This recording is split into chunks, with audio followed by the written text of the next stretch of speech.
सब मुझसे कहो, मैं सुनना चाहता हूँ। ब्राह्मण बोला कि मैं अति निर्धन ब्राह्मण हूँ, भिक्षा के लिए पृथ्वी पर घूमता हूँ।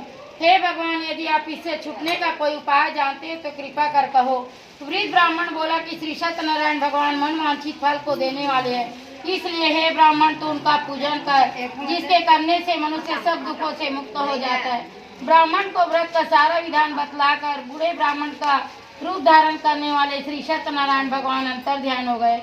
जिस व्रत को वृद्ध ब्राह्मण ने बतलाया मैं उसको करूंगा, यह निश्चय करने पर उस वृद्ध ब्राह्मण को रात में नींद नहीं आई। वह सवेरे उठकर श्री सत्यनारायण भगवान के व्रत का निश्चय कर भिक्षा के लिए चल दिया।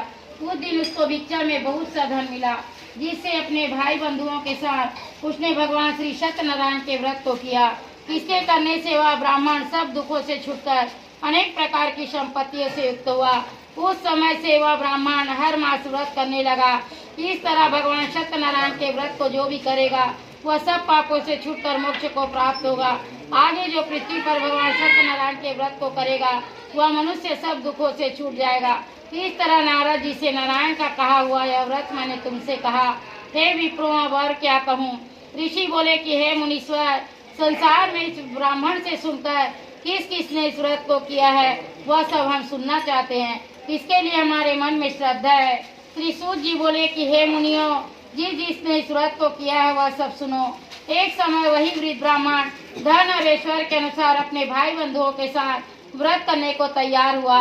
उसी समय एक लकड़ी बेचने वाला लकड़हारा आया और बाहर लकड़ियों को रखकर वो ब्राह्मण के मकान में गया।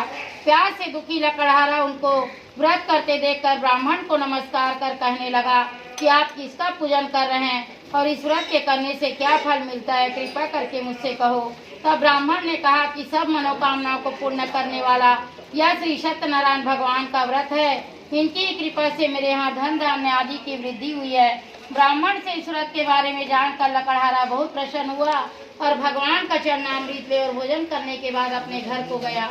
लकड़हारे ने अपने मन में इस प्रकार का संकल्प किया कि आज ग्राम में लकड़ी बेचने से मुझे जो भी धन मिलेगा उसी से मैं भगवान सत्यदेव के उत्तम व्रत को करूंगा।